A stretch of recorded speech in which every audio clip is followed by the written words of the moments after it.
Welcome, everybody, to the B Word. I'm Steve Lee, the lead of Square Crypto, and I'm here today to moderate a discussion about Bitcoin that will span from what makes it special to its relationship with energy, the community ethos, and the future of Bitcoin. I'm joined by three special guests. The first is Kathy Wood, founder, CEO, and CIO of ARK Invest. Next is Elon Musk, techno king of Tesla and chief engineer of SpaceX. And finally, Jack Dorsey, CEO of Square and CEO of Twitter. So we have a lot to talk about today. So let's get to the talk and get right to it. I'm going to start off by asking each of you a question, which is what's shaped and influenced your views on Bitcoin? And let's start with Kathy. Okay, Steve, thank you. Well, the first thing was our focus on disruptive innovation. So starting in 2011, Brett Winton, our director of research, who I know will be on the program later, he started talking about this thing called Bitcoin at the time. And it was a curiosity as we were doing our brainstorms in research. But as we learned more about this open source ecosystem, that might fulfill the role of the payment system that the internet neglected to build into the system, not expecting commerce. We thought, this might be something. And then I became even more interested when I realized that my economics would come into play as well here. And Art Laffer, my mentor from USC, and a monetary scholar. In 2014, I asked him if he would collaborate on a paper on Bitcoin. And he was a bit of a naysayer at first, but agreed to read the paper. He read the paper, tore it up, and from an economics point of view, really wanted to understand this. And he said, I think you got something here. This is a rules-based monetary system. I've been waiting for this for my entire career. So the combination of disruptive innovation generally, economics on top of that, and the huge misunderstanding out there as to what this is, that was intriguing and launched our research effort. Thank you. Elon, what's influenced your views on Bitcoin? Well, I've thought about money for quite a while, obviously, since the PayPal days. And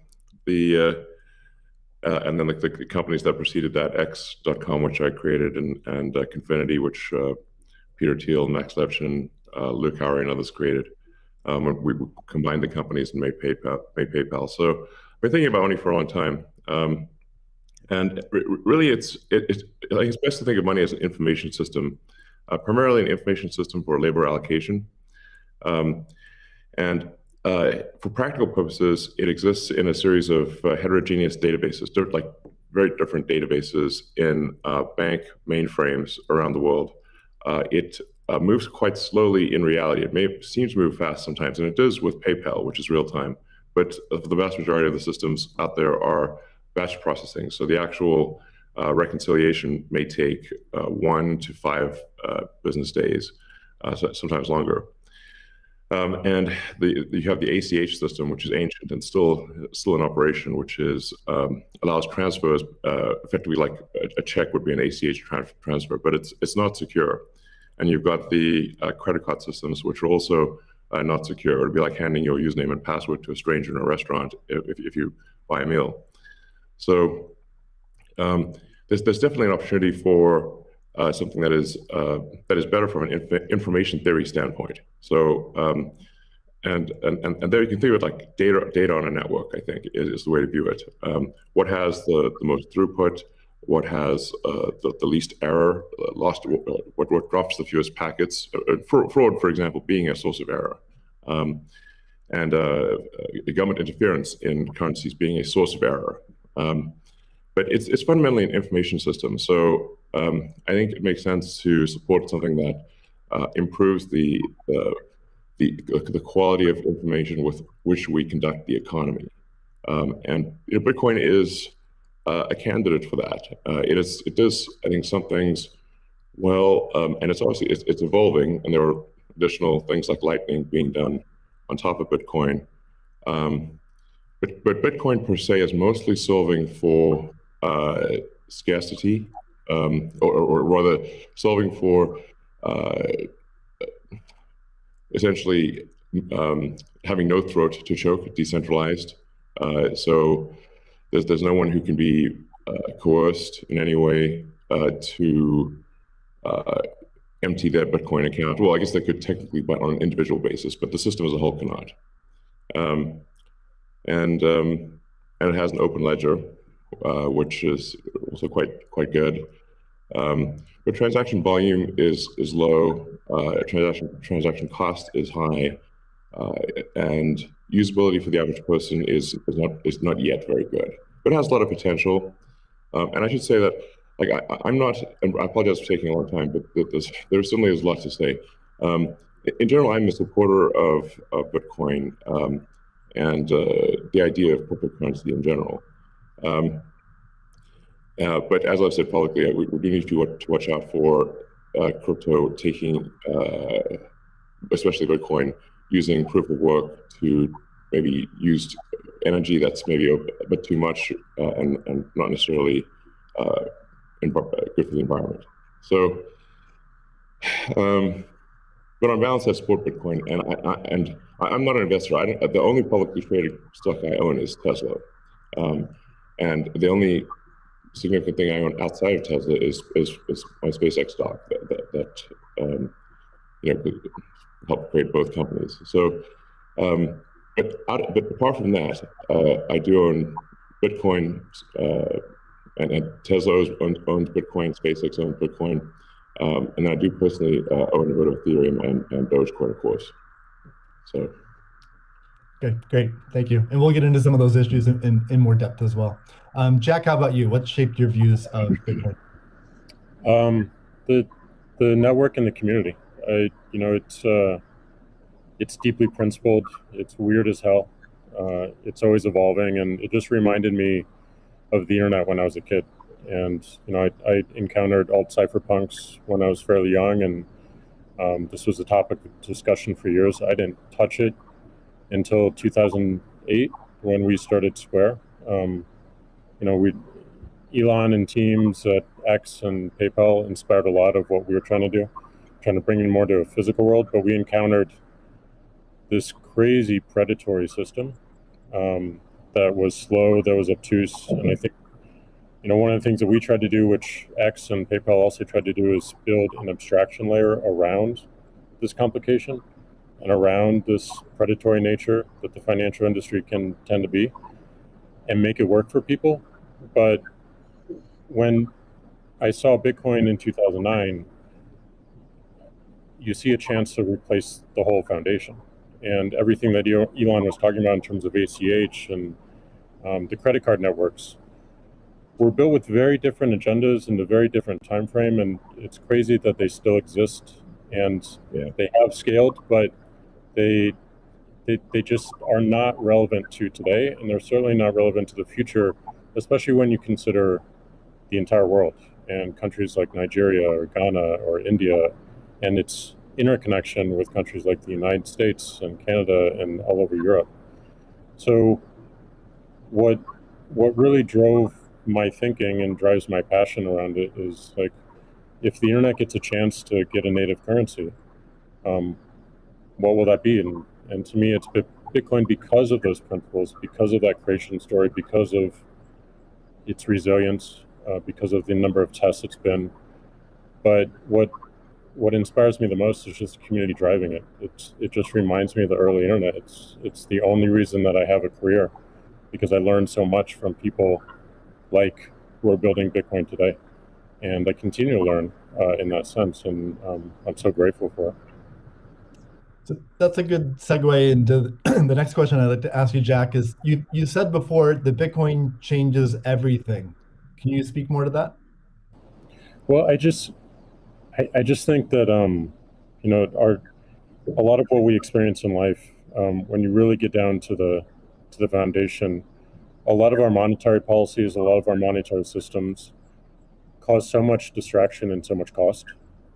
And when you get to a system where you have the potential for people to truly own it, they can verify it themselves. You don't have to have trust going in. You don't have to trust it at all. You can verify it through source code or whatever your appetite is, and that any particular person can help drive the future of it. And at the same time, it's not controlled by any state. It's not controlled by any bank. It's not controlled by any corporation. And these three parties of people who participate in the network, people who mine, and also the developers, constantly debating the correct roadmap and the way forward, is a beautiful thing. And I don't know of many other consensus-based models that have existed at that scale for this long with this amount of success. And we're still fairly early. So when, I met a woman in Ethiopia 2 years ago, and she was trying to create the lift for Ethiopia. Elon, I think I reached out to you at that time as well because she really wanted some Teslas. She still has to take paper fiat cash from her passengers and pay all of her drivers in the same way because there's no monetary system that she can utilize. There's nothing digital. And Africa as a continent is hugely interconnected from a monetary standpoint, but also hugely taxed in that same way. So a lot of the potential that I see, the internet having a native currency helps her build her business in a much faster way. And also, if you consider something like Bitcoin existing before YouTube, before Twitter, before Facebook, a lot of the business models that we have today would not be the same. We would certainly not have the dependency we have upon the advertising business model if Bitcoin existed pre-Twitter. And I think the amount of business models that it enables, the amount of innovation it enables going forward, especially when you can consider the whole internet instead of going country by country by country by country, which you have to whenever you're dealing with finance, it really just opens the aperture. And that is what I want to see in my lifetime is a currency that is standard and sound for the internet that everyone can use. Great. A hallmark of Bitcoin is its fixed supply of 21 million coins. Elon referenced that earlier. It may be the first system that humans have created that humans cannot later change. Kathy, I'm curious, with your background in monetary history and macroeconomics, what are your thoughts on that type of system? Oh, well, I'll recount the story about Art Laffer and our going through the paper. And he said, as I said, first rules-based monetary system, global, ever. This is a very big idea. Once we had convinced him of the ecosystem itself. Now, this is the role that it's playing, given that the rule is a quantity rule, that 21 million units, is really a store of value role. So there are three roles of money. Store of value, very important. The means of exchange, so for transactions, and the unit of account. Every good priced in terms of whatever the unit is. So store of value is its primary use right now. The others exist. Unit of account, reserve currency of the crypto asset ecosystem. That's being seeded a little bit towards stable coins right now. But the store of value is a very big role. And means of exchange with apps built on top of the Bitcoin blockchain, we think is going to become more of a reality. Right now, high value transactions take place over Bitcoin, and that is a very useful role. So we look at those, and I remember saying to Art, "How big could this be?" And he said, "Well, how big is the U.S. monetary base?" Well, today it's $8 trillion. $8 trillion. At the time we were talking, it was $4 trillion. So we've gone through another crisis since then. And so the store of value, this idea that purchasing power will go up over time if demand rises relative to supply. Supply ultimately fixed at 21 million units. That's a very good thing. Purchasing power going up globally around the world. And this idea that it's a hedge against confiscation of wealth. And that can take place in a myriad of ways.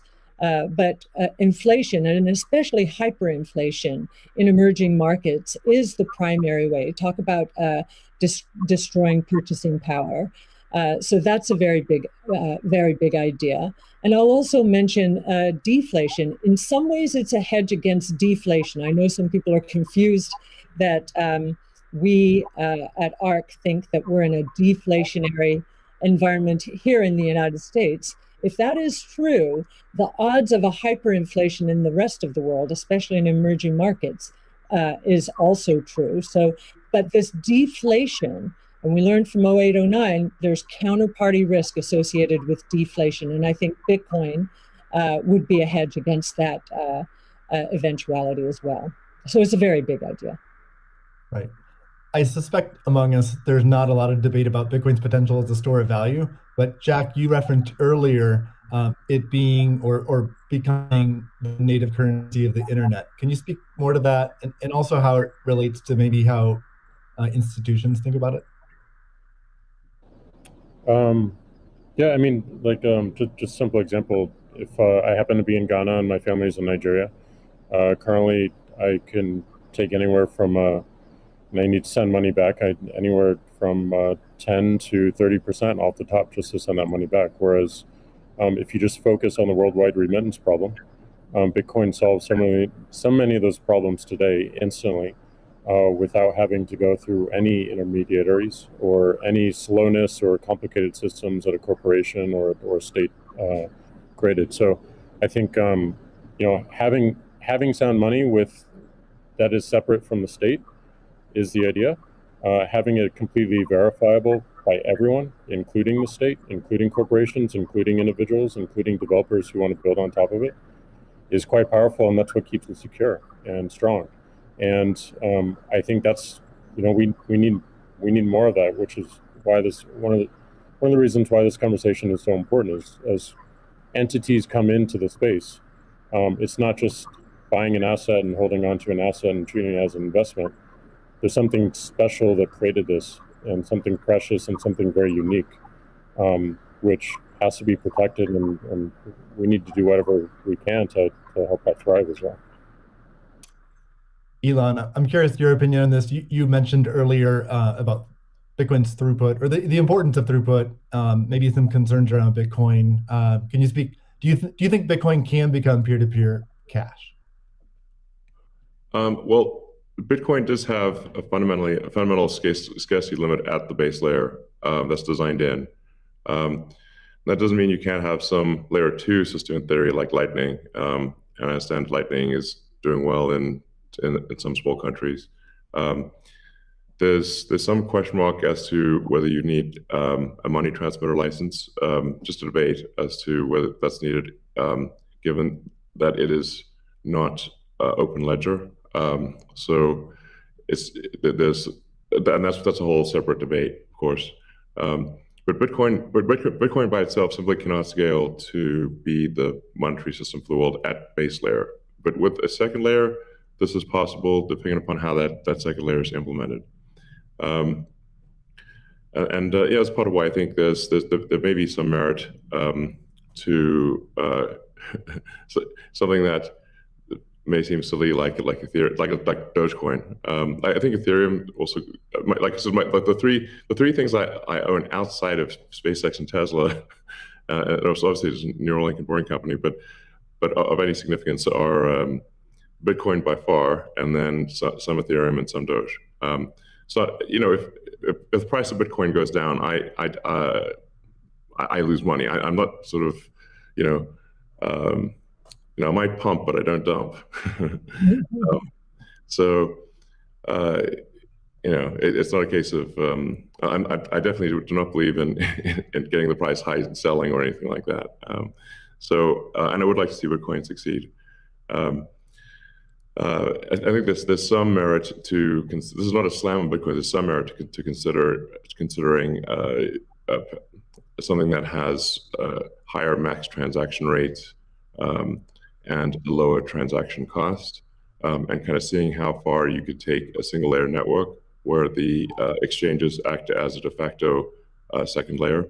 I think you can probably take that further than people realize, and as bandwidth increases over time, latency decreases. SpaceX's Starlink is actually playing a role in this, and I think long term people will probably have access to worldwide access to gigabit level connectivity at low latency, and so at low cost. And so then your base layer could do a lot of transactions if you take that into account.